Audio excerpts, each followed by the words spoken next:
What's up? What's up, everybody? Welcome back to TD Fans Talk, guys. We are live. I'm gonna give everybody about a minute to come in the room.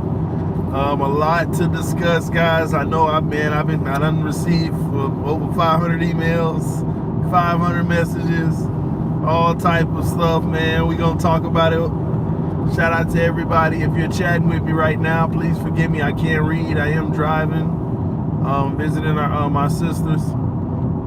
With the family, and man, it's a lot to talk about, man. It's a lot to talk about, but we're about to get into it. I'm gonna give everybody about 30 seconds to come on in the room. Shout out to everybody who are in the room, everybody who support TD Fans Talk. Thank y'all for supporting me. And let's see, we got over 40 people in the room. See if we can get to 50. But guys, do me a favor, man. Hit that like button. Hit that like button, man. Hit that like button. Yeah, we're gonna talk about it, man.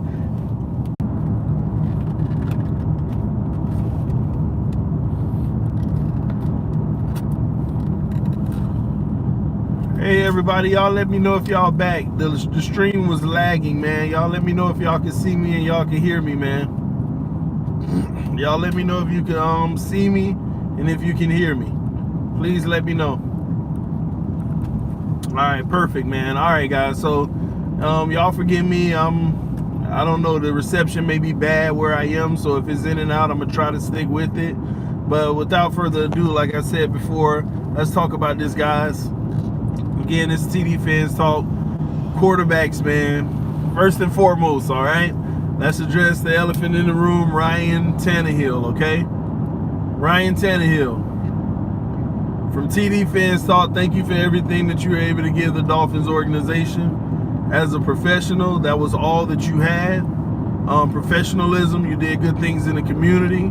You never were a problem. You did what you needed to do for our franchise. You worked hard, and you did the best that you very well could, okay? Unfortunately, things didn't end out the way you would have liked them to be, as leading this team to a Super Bowl. But I don't think the Miami Dolphins was a good team for you to win the Super Bowl for, and vice versa. You weren't a good quarterback for us to win a Super Bowl with at the time, given the element of the team. So at the end of the day, Ryan Tannehill is always in the Dolphins family, whether some of y'all want to like that or not. If you can survive 7 years with the Miami Dolphins, trust me, you're in the Miami Dolphins family. It's not an issue, you know. We didn't win games. We did not get what we had hoped. That's the thing. It was never what we expected from Ryan Tannehill. It was always what we had hoped from him. So at the end of the day, we can't be mad to never receive what we expected. I mean, what we had hoped, since we never really expected it. All right. But congratulations getting your deal over in Tennessee. That's going to be a little madhouse with him battling with Mariota. We know Mariota's going to be the starter from day one, but it's easy for that to change due to Mariota's injury history. Not only his injury history, if he has some bad play, people might actually be calling to see Tannehill and how he does. So we wish him the best. We wish him well on his journey. Thank you for what you gave us and doing your very best. We appreciate it. We love you. Peace. You are now, I ain't gonna say exile, you're leaving on good terms, okay? To me at least. But it's time to move on from Ryan Tannehill. With that being said, all right, Ryan Tannehill is old business, y'all. All right, he's no longer a Miami Dolphin. We got to talk about our future. So all night I'm sitting there telling myself, what is the move that the Dolphins like the last day and a half? And I didn't go live on Tannehill right away. I wanted to let all the people who hated him go ahead and get their gloat out of the way, because at the end of the day, it's crazy. People still email me, oh, cry baby Tannehill is finally out the door, you're sad and all that stuff. It ain't that serious. At the end of the day, I knew he would be released. I didn't think the reason was valid if we don't fix the rest of the team. But at the end of the day, I knew what was actually going to happen. So it did. And it's best for the team from a financial standpoint. Us paying that $5 million to him in a signing bonus is good as well, because signing bonuses don't count against the salary cap from my understanding. So they did that in a real creative way. It's almost Stephen Ross saying, give him the cash. and let's get that off our books so that it don't count. It incentivized Tennessee to say, absolutely, bring them on over. We got one of the best, at this point, backups in the league, if not starter. So that's how that all went down. Good move by the Miami Dolphins. I think the the Tennessee Titans also got somewhat of a steal, because now you guys see they have an asset now. And what I mean by that is, all it takes is that first quarterback in training camp to go down from a contending team. Now they're around the league looking for their quarterback. Mariota or Tannehill could be one of those guys that's actually out of there and shot for. Basically, they only went up a draft pick, gave away something to get not much, but kind of like a 5th rounder to get Tannehill if you do the sum up of everything, because they swap picks too.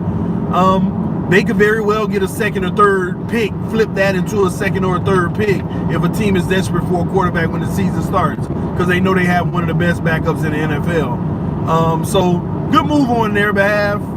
Outside of that, Tennessee, they're going to figure whatever they figure out. But the Miami Dolphins, I was thinking the last 2 days, okay, enough of Tannehill, let's talk about the future. Because at the end of the day, TDF ain't to sit around and say, see, this is why we should have kept Tannehill and all that. You ain't going to be hearing that. You is not going to be hearing that at all. All right? Because that's old news now. Now we move on. We're Dolphin fans. We don't fall in love with the player. We fall in love with the team. So we move on and we say, what's next? So we get to the next point, and I'm like, what should we do? And I told y'all we should draft 2 quarterbacks back-to-back, because this was getting embarrassing. Then I started looking at players around the league, and 2 names I went ahead and looked at their film and everything. 2 names popped out to me. It was Fitzpatrick, of course, and nobody was talking about him at the time. But I saw the availability there if we were going to try to stay competitive. My hopes of that were slimming. But I said just depend on where they go with quarterback. And the other one was Josh Rosen, looking him up. And I found that both of them are actually great options for our situation right now. Josh Rosen with so much more upside after I look at his highlights this season, and he has a lot of things to improve. But I would say that Josh Rosen is just a step above our last quarterback at this point in his career. Year number 2, Josh Rosen looks a lot more comfortable, even though it's not translating into wins. He looked a whole lot more comfortable, and I was kind of liking that option because of a much greater upside. But then I get to Fitzmagic, and I'm like, I literally said this yesterday. I was like, this makes more sense to me. And that's why it's a shock to see what I've been seeing today. But it was making more sense to me because I'm sitting there thinking, we still got this wide receiver core. We still got all this talent that we need to evaluate. We need a good quarterback that's going to be throwing that ball to evaluate the receivers the right way. Devontae Parker is on a prove it to me deal, where if he does well this year and next year, or just this year, he'll actually get a restructured deal that's actually back to being lucrative again. Not crazy given the situation, but he has that opportunity. So when I found out, oh man, we're bringing in Fitzmagic, I thought to myself, are we upgrading? And for me, I said, we're not technically upgrading, but for the skill set of what the team, probably the direction we're headed, Fitzpatrick, he's an excellent option. To me, he's a better option than the Tyrod Taylors, the Blaine Gabbers, even the Teddy Bridgewater, which some of y'all will disagree. He's the better option to me just because what we've always missed, what Dan Marino made us miss, because I don't care who you think we've had, we have never had a quarterback that did what Dan Marino did. And that's where Fitzpatrick's strengths are. Dan Marino was the ultimate gunslinger. Ultimate gunslinger. And that's where Fitzpatrick excels, even taking risks sometimes. Now it can bite him, but he's taking the chance that your typical middle of the road quarterback, like Tannehill, like all those middle of the road guys, they usually don't take. Because 1 or 2 more picks, put it like this. If Tannehill averaged another half pick per game, Tannehill would have been done 4 years ago. But they take it safe, and that's what keeps them from doing that. But Fitzpatrick doesn't care. He is going to air that ball out, take those chances. Now, here's what I like and I love at the same time. He's going to have a higher interception ratio with the way that he plays in a lot of situations, but he does it so often that he makes up for it because he's going to get you to 3 to 4 touchdowns a game. A great chance. Not saying it's going to always happen, but it's a great chance you're going to get to 3 to 4 touchdowns a game. But instead of that pick and a half a game, now you're looking at possibly 2.5 a game. So it's one of those catch-22s, but in today's league, you always take those points, man. You always take those points.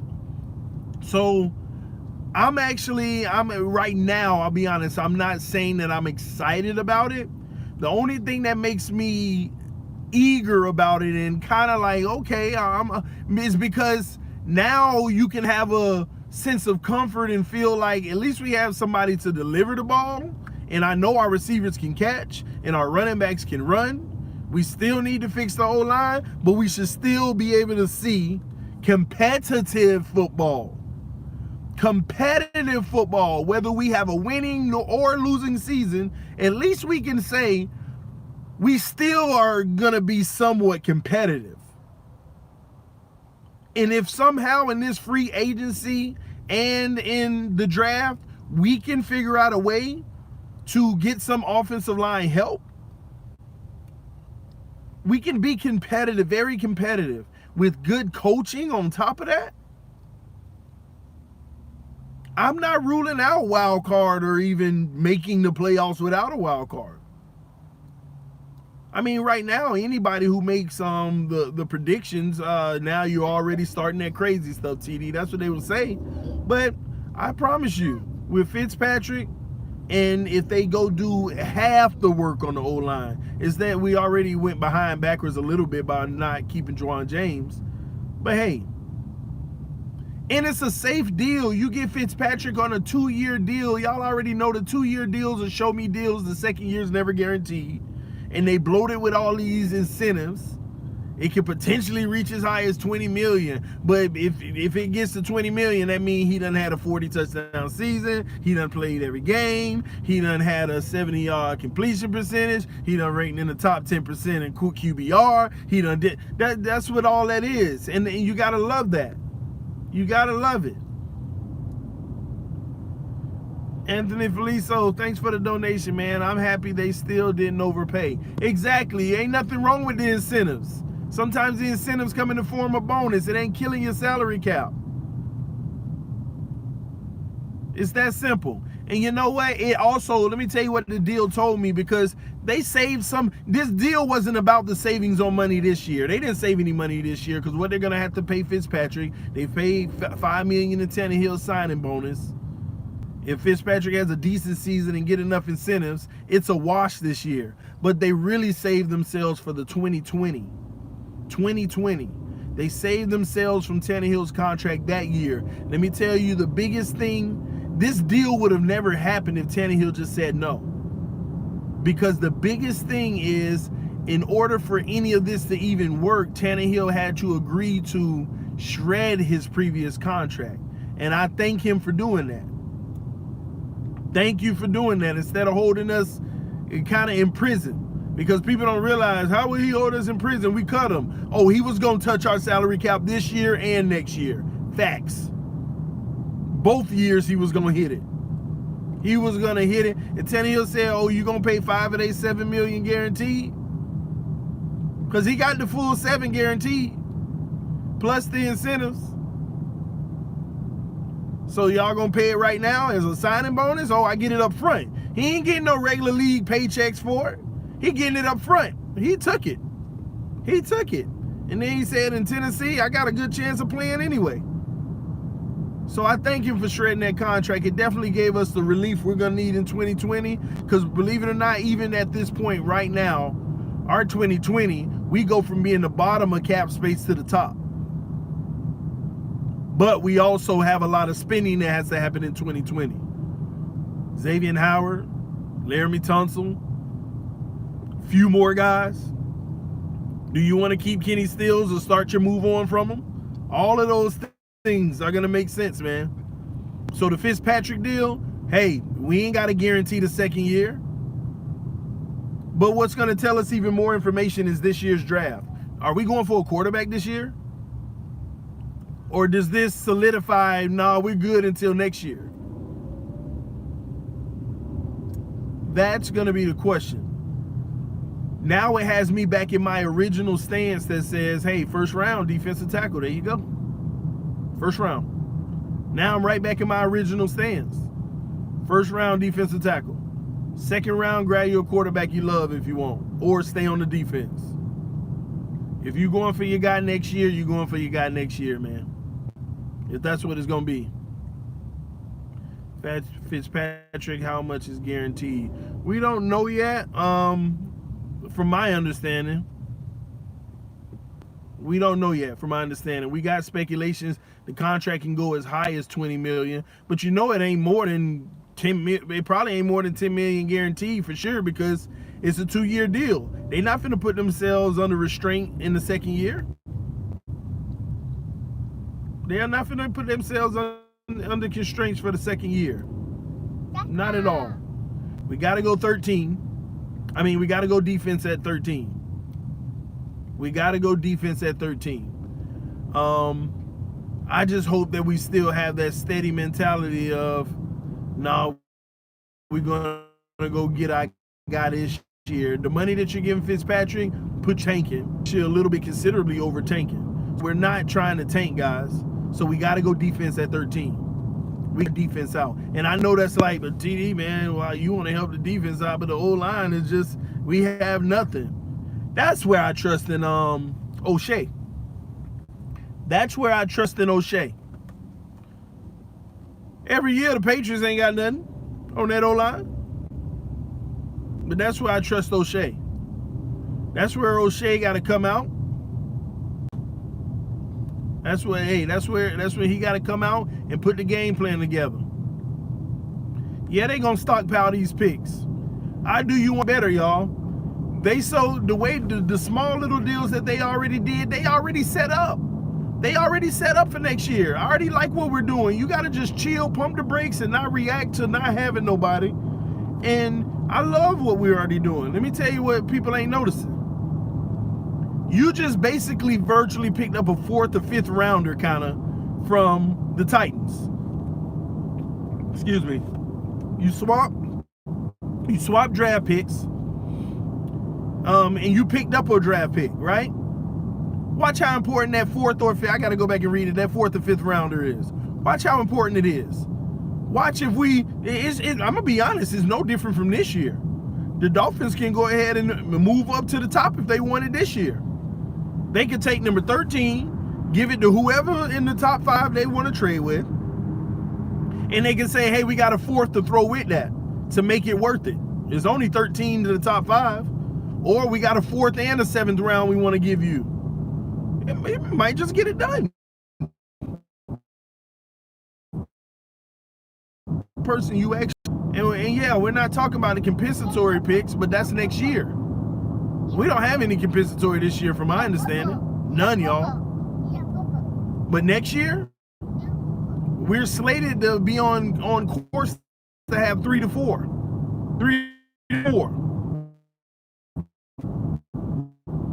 And by Tannehill shredding that contract, Patch hurt the compensatory pick situation. Because he was just a straight up free agent. He was a straight up free agent. So I don't know. We'll see, man. I thought fans were going to trade for Rosen. That was an option, man. When I looked at Rosen's film and stuff, I saw his shortcomings, but I mean, Tannehill is the standard for me now of just right there in the middle with quarterbacks. So it helps me evaluate. If you ain't better than Tannehill, we don't want you. Now look at the attributes that's better than Tannehill. He's kind of the benchmark now for me because we done looked at 20 years of quarterbacks. Tannehill is a benchmark because he put you right in the middle. He survived 7 years. That showed you he's right there in the middle. But we got to find that guy that's just above that middle now.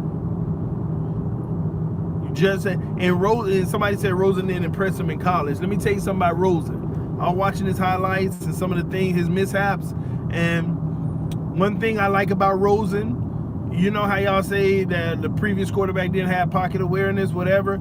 I see Rosen's natural ability in the pocket because he didn't have a good line in college. He didn't have a good line in college. I see his arm is nice, really on the deep ball, like the deep bomb. I just never see him even go, but he knows how to find his man against zone defense. That's for sure. That's for sure. But hey, he might, believe it or not, y'all, he still might even be an option. Don't think just because they got Fitzpatrick, that's it. You'll be surprised. But I like to think that that's it from a quarterback standpoint, from a quarterback that's already in the league. We got a little sleeper. Nobody's seen this coming. Nobody's seen a pickup of Fitzpatrick coming. Not at all. I mean, a lot of people didn't even think he was available. I didn't even know. I'm gonna be honest. I don't know how I didn't know, but it escaped right past me. And I look at it, and it makes sense now with the Devontae Parker move, keeping him on the field. A big threat. Can he steal speed? And I'm gonna go out on a limb right now, guys, and tell y'all our offense can actually be surprisingly good next year. Let me tell you why. The biggest thing that no offense, we always talk about quarterback play in the offensive line, but let's be honest. Even with our struggles in the past, we all know we could have even been better on offense just from the coaching and the play calling. Just that alone. Just that alone. I mean, y'all gotta agree with me. Just guarantee 2 more wins a year on average. At least 2 more wins alone. In this long time of a drought, we would at least in the last 15 years made the playoffs 4 more times. Whether we would have went out in the first round or not, we would at least made it at least that many more times. So I'm really curious on when they pick up their free agents, offensive linemen that's available, and they pick up somebody in the draft or something. I'm really interested, even in day 1, year 1 of some of these players, what O'Shea does with them. Like, we already know young players are going to make mistakes, but y'all might be surprised to say our offensive line is actually decent. I mean, we may be able to pick through it and be like, the left tackle's good, the right guard is holding his own, the center is actually coming about. Now, that right tackle we got to replace. He's doing good, but the right guard, he's doing well too. You might be surprised when we're like, we actually have a decent offensive line. It ain't great, but it's decent. And a lot of us, that's what we're looking for. A decent offensive line, man. And I'm going to put that on coaching going forward. I'm not putting it on personnel going forward anymore, not the offensive line, because even when we get great ones, they still make enough brain farts and mishaps to screw it. I'm putting it all on coaches going forward, the offensive line. All right, and yeah, of course, we still got to pick up players, but I'm putting it all on the coaching. And that's where O'Shea comes in, and I do have faith in him, and we'll see, guys. We're going to see in that regards. But we got to go defense. I'm surprisingly optimistic about our offense. I mean, we don't need a better wide receiver core than we have. Let's get that straight. Get off of big names, but recognize we don't need a better wide receiver core. With the amount of running backs we have, with the talent, we don't need additional running backs. We need to start a clear committee that runs well and have a clear-cut favorite eventually, and I hate to bring up New England again, or just like New England, run it by committee. You don't know which game, which one of them going to be the primary focus. This back is good at that back is good at that. This week is your week because this team is good at that, and you're good at that, you know? But I'm not concerned about him with Fitzpatrick behind the helms. I'm cool with that, and I've dogged him in the past. I've always said it's the same guy who gonna be a gunslinger. He gonna give you them touchdowns, but it's also gonna come with picks. But I like to see him under some hard-nosed coaching and with the humbling effect and possibly improve Fitzpatrick. Have that same explosiveness and throw one less pick a game. That's arguably, let's be honest, y'all. On a good day, that's arguably one of the top 10 QBs in the league. Fitzpatrick doing what he do on a good day, subtracting one interception per game. Just minus one interception per game. That's actually borderline top 10 quarterback in the NFL. And y'all let me know. I might be wrong. What y'all think about that? I want to hear from y'all first on that. Am I wrong about that? I know he's not consistent, but that's not what it's about. I mean, that's what it's about, of course, but that ain't what I'm trying to say here. Those are the things that I'm going to rely on the coaching. Can the coaching make up for that? Can the coaching, get him to see big picture on some things and find a consistent groove and things that he do well, and he can run an offense through it? I think, man, I'm not, listen, we know the man has the arm strength. We know he can get it out there. We can deliver it. He can get it to the guy. We know that, he can roll out of that pocket a little on the, long side. He ain't the youngest, most athletic ever. But just imagine, let's just say a 15% improvement from Fitzpatrick, and that comes in the form of less interceptions and a little more consistency. Good move, especially if you're going to be bringing a young quarterback in. Sit him right behind him. Man. So I like this. Low-key, our offense might actually be just fine. But we have to go into this draft making sure that we're punching the defense in the mouth as far as the needs that we have. Defensive tackle, round 1. Get us one of these good linebackers, round 2. Now, there's linebackers on free agency that's still available. You might see one of them out there that you want to bring in. But we have to get better on the defensive end. Got too many young weapons. We can't start this stagnation of letting their prime go and their injuries start piling up. We got to bring in their help and some of them their replacement. Man. So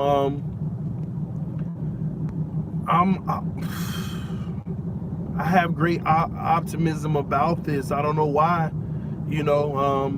because I've kind of been like, this is a period of sitting back and watching what's going, because you're still trying to figure out the exact direction.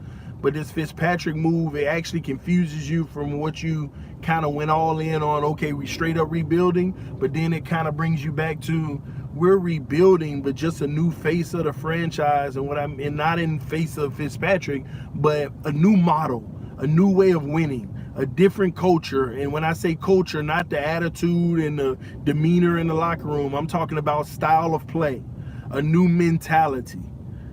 And that's what we're ushering in. It's here.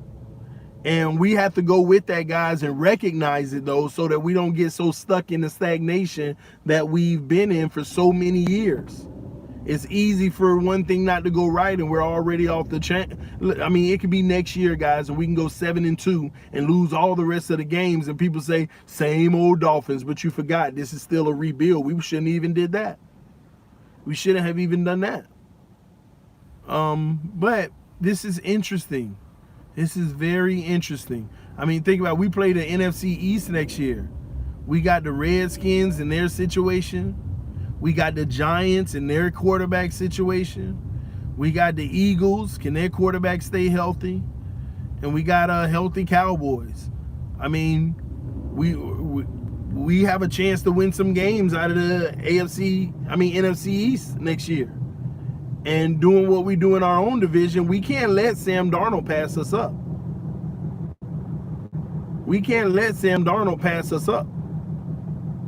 I don't care if they got their receiver or this and that. No, we can't let him pass us up. We can't let Buffalo's quarterback pass us up. And this isn't just about the quarterback, it's about the team. We can't let them pass us up. We made momentum. We swept the Jets. Did we split with Buffalo? I think. Wait, I gotta make sure. But this is what it was about. And the Patriots, they're gonna have a year where, hey, if they can work their wonders again, but it's getting tougher and tougher for them to do that. They know it. I'm optimistic about next year. I mean, just one surprise and we're a different team. And I'm putting that on the offensive line. We look up and be surprised. Our offensive line is playing decent for Fitzpatrick. And we win some games. I wouldn't be surprised. And we're fighting. We're actually competitive to make the playoffs. I wouldn't be surprised. And we drafted more defense to improve it. I would not be surprised. I would not be surprised. We're not as far as people think, but we are far. Because where we want to go, people think that's just having a great team on the field. No, we got to get ahead of that. It's not just about having a great team on the field. It's about having a great team on the field and their replacements on the bench. And when I say replacements, not if they get hurt, but when it's time for them to get that big money, oh, your replacement is just as good. You go off and make your money, and now this replacement is on minimal dollars because we drafted them. That's what I mean by we got to get ahead. We got to get ahead. When you have that luxury, guys, you're a playoff team every year. You're fighting for a Super Bowl every year. Unfortunately, there's only one team in the NFL that kind of has that. Has had that. Only one. And it ain't us trying to be like them, but we got to get to that position. We have to.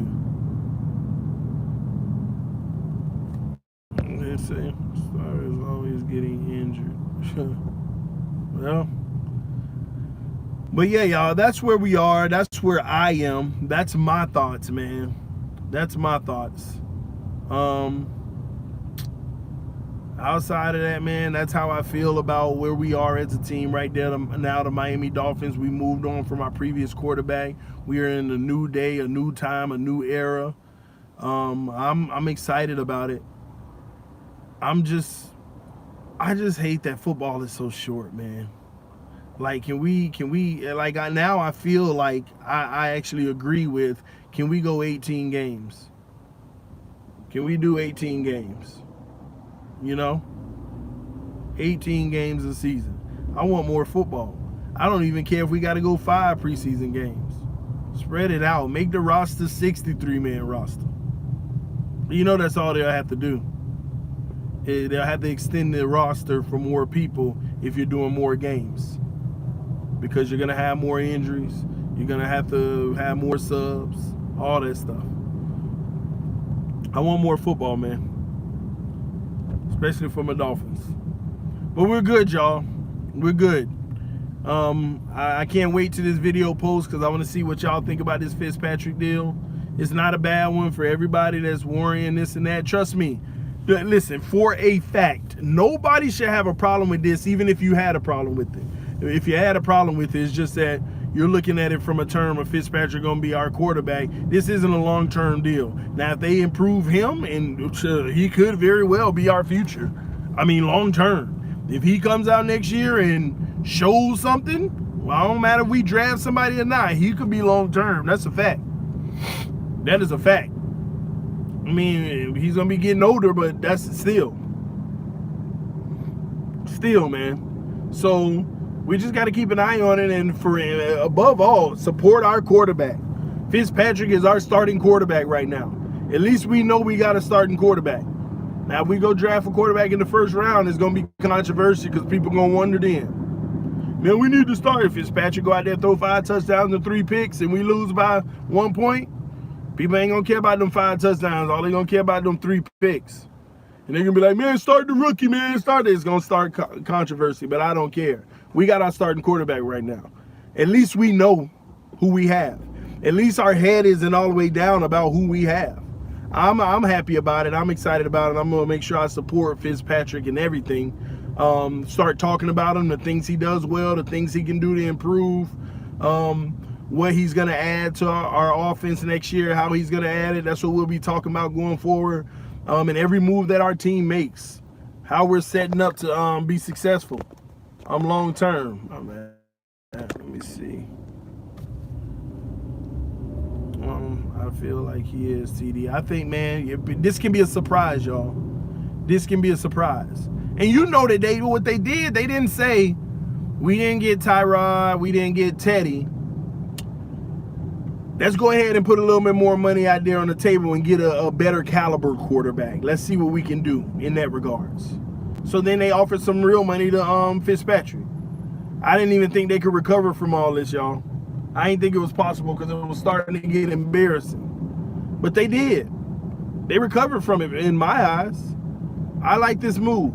It makes us that much more competitive next year, but we still got to protect the man, and I'm going to put that on O'Shea like I said. All right, we got 2 Fitzpatricks now, baby.